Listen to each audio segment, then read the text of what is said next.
जय हिंद दोस्तों, स्वागत है आपका हमारे चैनल पर। सीआरपीएफ हेड कांस्टेबल मिनिस्टेरियल और असिस्टेंट सब इंस्पेक्टर की जो वैकेंसी है वो जारी हो चुकी है।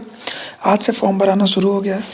पहले सबसे इम्पोर्टेंट इस वीडियो को देखिए, आप पूरा देखिएगा, क्योंकि अभी जो लोग बीएसएफ आरओआरएम की तैयारी कर रहे हो वो बिना नोटिफिकेशन पढ़े हुए एग्ज़ाम तो दे देंगे, लेकिन अब पता चल रहा है कि वो किसी वजह से उनके सर्टिफिकेट में या फॉर्म में उन्होंने गलती की है। तो ये चीज़ें आप ना करें।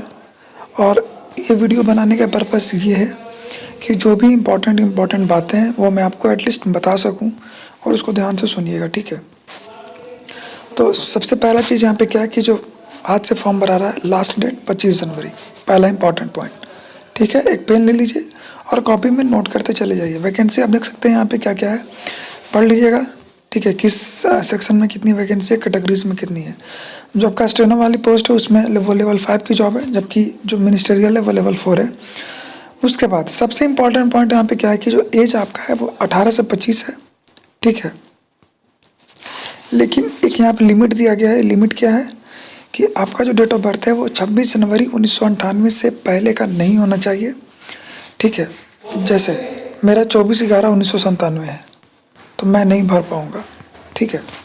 अगर भर भी पाता तो भी नहीं भरता, क्योंकि सीआरपी में मुझे जाना ही नहीं है। लेकिन मैं एग्जांपल दे रहा हूँ कि इसको आप ऐसे समझ सकते हैं, जैसे मेरा नवंबर 1997 है तो मैं नहीं भर पाऊँगा। उसके बाद यहाँ पे 25 जनवरी 2005 के बाद का नहीं चलेगा, ठीक है। तो ये पहला इंपॉर्टेंट यहाँ पर भी है। अब देखिए यहाँ पे एजुकेशनल क्वालिफिकेशन में सबसे इम्पोर्टेंट चीज़ क्या है, यहाँ पे ये लिखा गया है, ठीक है। देखिए पढ़ के बताता हूँ। बस इसमें ये लिख दिया गया कि आपको पास होना चाहिए। ये नहीं कि आपको 60% चाहिए, पीसीएम में चाहिए, तो ये चाहिए वो चाहिए, फलना ढेकाना दिस दैट कुछ नहीं चाहिए। बस आपको 10+2 पास आउट चाहिए। आपको फॉर्म ऑनलाइन भरना है। और अगला मोस्ट इम्पॉर्टेंट पॉइंट क्या है यहाँ पे कि आप यहाँ पे देखेंगे कि एग्ज़ाम डेट यहाँ पे दे दिया गया है। एग्ज़ाम कब है? 22 से 28 फरवरी। एग्ज़ाम कौन लेगी? टीसीएस लेगी। और इस बीच में टीसीएस कोई भी एग्ज़ाम कंडक्ट नहीं कराएगी, तो आप 100% मान के चलिए कि एग्ज़ाम इसी डेट को होगा। और 28 फरवरी के बाद सीजीएल मेंस एग्ज़ाम होने की संभावना है, इसीलिए इसको ये ले लेगा 100% गारंटी के साथ। अब आगे आते हैं, यहाँ तक कोई दिक्कत नहीं है। एमएचए देखिए, ये जो डिपार्टमेंट है एमएचए के अंतर्गत आता है। तो जब एमएचए के अंतर्गत आ रहा है तो जाहिर सी बात है कि आरटीए का वो रिप्लाई वगैरह कुछ नहीं देने वाले हैं। अब कैसे आपका सिलेक्शन होगा, तो आपका सीबीटी एग्ज़ाम होगा, स्किल टेस्ट होगा, जिससे आप स्टेनो भरेंगे तो स्टेनो टाइपिंग देना होगा, और बाकी मिनिस्ट्रियल भरेंगे तो उसमें टाइपिंग की पोस्ट आएगी, ठीक है। उसका पीएसटी होगा, वही आपका दौड़ नहीं होगा, बल्कि इसमें आपका हाइट और चेस्ट का मेजरमेंट होगा। ये दो चीज़ें होंगी। बाकी यहाँ पे इस चीज़ में ऐसा कुछ भी खास नहीं है। अभी जब एग्ज़ाम आप क्वालिफाई करेंगे तब मैं इन सभी सेक्शन को पढ़ के आपको ये वाले सेक्शन को बताऊंगा, ठीक है। अभी कुछ नहीं करना है, आगे बढ़ते हैं। अब देखिए वैकेंसी वाली पेज शायद यहाँ पे दोबारा रिपीट हो रही है, ठीक है। और जो भी रिलैक्सेशन वगैरह है, SC/ST को 5 साल, OBC को 3 साल, बाकी आपने पढ़ लेना इसको, जो भी यहाँ पे इम्पोर्टेंट है। जो इम्पोर्टेंट है मैं एक एक लाइन में आपको बताते हुए चले जा रहा हूँ, ठीक है। ध्यान से सुनिएगा, ठीक है। अब एक यहाँ पे इम्पोर्टेंट लाइन यहाँ पे क्या दी गई है, इसको पढ़ना जरूरी है। देखिए यहाँ पे ये क्या दिया गया है कि for OBC central list candidate में रिफर फॉर NCBC, यानी OBC को जो आप फॉर्म कैटेगरी भरेंगे वो सेंट्रल गवर्नमेंट का होना चाहिए। पहले ही मैं आपको क्लियर कर देता हूँ, बहुत लोग गलती करते हैं, इसलिए ये चीज़ें मत करिएगा। अगर आपके पास सेंट्रल गवर्नमेंट का है तो OBC का भरिए, अदरवाइज मत भरिए। The above mention post are not identified suitable for any category और पर्सन विथ डिसेबिलिटीज़। अगर आप ये मेंशन नहीं करते हैं, अगर आप मतलब किसी भी तरीके के बिलोंग करते हैं, आप मेंशन आप में से कोई PH कैटेगरी का है या डबल H कैटेगरी का है, उन्होंने मेंशन नहीं किया लेकिन फॉर्म को भर दिया, तो बाद में वो किसी भी हालत में उसको कंसिडर नहीं करेंगे। ये पहले ही बता दिए कि आप उससे अच्छा कि आप फॉर्म को मत भरिए।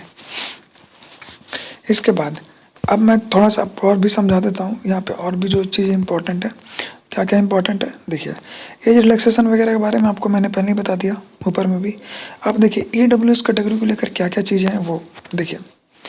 यहाँ पे कहाँ गया ये, तो अब यहाँ पे देखिए इन्होंने मेंशन किया है, ठीक है। अगर आप BSF RORM की वैकेंसी को देखेंगे तो ये लाइन नहीं लिखी गई है, क्रूशियल डेट ये वर्ड यूज नहीं किया गया है, क्योंकि EWS के लिए या किसी भी EWS के लिए स्पेशली कोई भी क्रूशियल डेट नहीं होता है एज पर सुप्रीम कोर्ट। लेकिन यहाँ पे क्या लिखा गया है कि crucial date for claim SC ST OBC EWS status will be closing date for receipt of online application that is 25 January 2023। इसका मतलब ये हुआ कि नेसेसरी आपको 25 जनवरी 2023 के पहले का बना हुआ होना चाहिए। ठीक है, कौन कौन? SC ST OBC का। आगे बढ़ते हैं। अब देखिए, आपको 10+2 पास आउट होना चाहिए, कोई भी मार्क्स वगैरह कुछ नहीं है कि मार्क्स आपको चाहिए। लेकिन अब एक सबसे इंपॉर्टेंट लाइन यहाँ पे ये वाली है कि अगर आप 10th के बाद अगर आप डिप्लोमा कर लेते हैं 3 साल वाला, क्योंकि 10 के बाद मान लेते हैं कि किसी ने इलेक्ट्रिकल इंजीनियरिंग कर ली डिप्लोमा से, तो क्या वो भर पाएगा? तो यस, वहाँ पे भर पाएगा। लेकिन आप इसको एक चीज़ ध्यान से सुनिए कि 2 और 3 year diploma certificate in technical education done after 10th class is not equivalent. इस वर्ड को ध्यान दीजिए कि यहाँ पे इस चीज़ को एक कंसिडर नहीं कर रहे हैं। यानी कि इसका मतलब ये हुआ, मैं आपको सिंपल वर्ड में समझा दूँ कि अगर आप 10th के बाद अगर आपने 10th किया और फिर अपना आकर डिप्लोमा इंजीनियरिंग आपने किया तो आप इस फॉर्म को नहीं भर पाएंगे। बस यही क्लियर बात है। अब आगे आते हैं। इसके बाद देखिए, एक और इम्पॉर्टेंट चीज़ क्या है कि it is reiterated that the result of requisite educational qualification must have been declare by the board या university by the specified date, mere processing of the result by the board university by the crucial date. यानी कि जो भी आपका educational certificates है वो इस last date के पहले तक क्लियर हो जाना चाहिए, जो यहाँ पे इन्होंने मेंशन कर रखा है। अब देखिए, आपको फॉर्म ऑनलाइन अप्लाई करना है, 25 जनवरी लास्ट डेट है। एग्ज़ाम फॉर्म में कितने पैसे लग रहे हैं, तो फॉर्म के लिए मैं आपको बता दूँ आपको कितने पैसे देने होंगे। मेरे हिसाब से मैंने 100 रुपया कहीं पर देखा था। ठीक है, शायद 100 रुपीज़ आपको लगेंगे, उससे ज़्यादा नहीं लगेंगे। जी हाँ, यहाँ देखिए, यहाँ पे 100 रुपीज़ ही लगेंगे, वो आपको उतना ही लगेगा। सेंटर इतने बहुत सेंटर भी काफ़ी नज़दीक बनाए हैं, ऑनलाइन सेंटर है। जैसे मैं धनबाद का हूँ, मैं धनबाद में रहता हूँ, तो देखिए यहाँ पे सेंटर बना दिया। हजारीबाग में जहाँ पे BSF RORM का एग्ज़ाम हुआ, रांची है, जमशेदपुर है। बिहार में भी सेंटर देख सकते हैं यहाँ पे, आरा, दरभंगा, भागलपुर, मुजफ्फरपुर, पटना, पूर्णिया, ये सब सारी चीज़ें हैं यहाँ पे। तो ये आप पढ़ लीजिएगा। अब सिलेबस की बात करें, ऑनलाइन एग्ज़ाम होगा, कितना देर का होगा? 1.5 घंटा का होगा। सेम SSC GD वाला सिलेबस है। ठीक है, सेम टू सेम 25 पहले जो GD का सिलेबस होता था, 25 हिंदी, 25 मैथ, 25 रीजनिंग, 25 जीके, वही पूछा जाएगा यहाँ पे। नेगेटिव मार्किंग कितने की होगी? तो नेगेटिव मार्किंग आपका 0.25 का होगा, ध्यान दीजिएगा। अब यहाँ पे और भी क्या चीज़ें हैं कि अब मान लीजिए रहा कि बाद में अगर आपने एग्ज़ाम दिया कि उनके आंसर की पे अगर कोई दिक्कत है तो आप उनको 2-3 दिन तक ऑब्जेक्शन दे सकते हैं। ये चीज़ें पर क्वेश्चन आपको 100 रुपीज़ पे करने होंगे, तो इससे भी क्लियर हो जाएगा कि आपका एग्ज़ाम TCS चलेगा, क्योंकि उनकी यही पॉलिसी होती है। अब इसके बाद जब आपका एग्ज़ाम आप क्वालिफाई करेंगे तो स्किल टेस्ट होगा स्टेनो का, और हेड कांस्टेबल मिनिस्ट्रियल के लिए आपको इंग्लिश में 35 वर्ड पर मिनट, जबकि हिंदी में 30 वर्ड पर मिनट आपको देना होगा। ठीक है, टाइपिंग टेस्ट। इसके बाद अगर आप इसको भी क्वालिफाई करते हैं तो फिर आपको हाइट और चेस्ट मेजरमेंट के लिए बुलाएंगे, उसके बाद बुलाएंगे। और इस लाइन को आप लोग ध्यान से पढ़िएगा, क्योंकि हाइट और चेस्ट में किन्हीं लोग को पता ही नहीं क्या है। तो 165 चाहिए, 170 नहीं है, 77 चेस्ट चाहिए, बहुत कम है। एक्सपैंड करके 82 होना चाहिए। ठीक है, बाकी को कुछ रिलैक्सेशन दिया गया है। ST कैटेगरीज में भी यहाँ पे देखिए, ST कैटेगरी को कितना चाहिए, तो 162.5। अब आगे आते हैं। DV में आपको क्या क्या लेके जाना है, तो आधार कार्ड, उसके बाद प्रिंट आउट लेके जाना है, voter ID, pan card, passport, ये सारी चीज़ें हो गई। उसके बाद आपका सारा सर्टिफिकेट वगैरह सारा कुछ हो गया, वो ले जाना है। हालांकि ये बात की चीज़ें ये मैं आपको बाद में ही बता दूंगा, लेकिन जो भी अभी इंपॉर्टेंट चीज़ें थी वो मैंने आपको बता दिया। लास्ट में आपका होगा एक सबसे इंपॉर्टेंट है कि आपको टैटू वगैरह यूज नहीं करना है शरीर में, वरना आपको जॉब नहीं मिलेगी।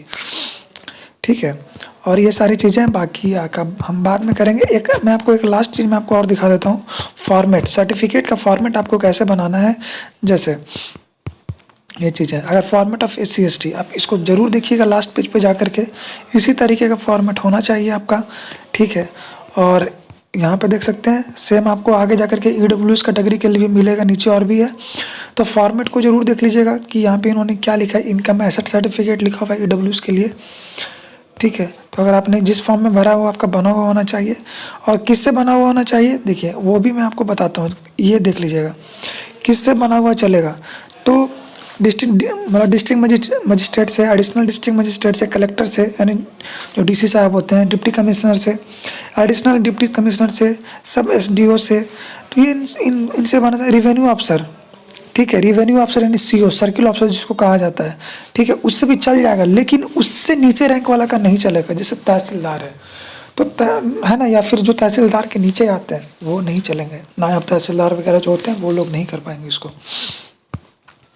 तो उम्मीद करते हैं आपके सारे डाउट्स को मैं ले लिया हूँगा, लेकिन अगर कोई भी चीज़ें अगर आपको छूट रही होगी तो आप कमेंट करना ना भूलें। एक एक पर्सन का मैं कमेंट में रिप्लाई देता हूँ, आपका मैं ज़रूर दूंगा। मिलते हैं अगले वीडियो में। जय हिंद।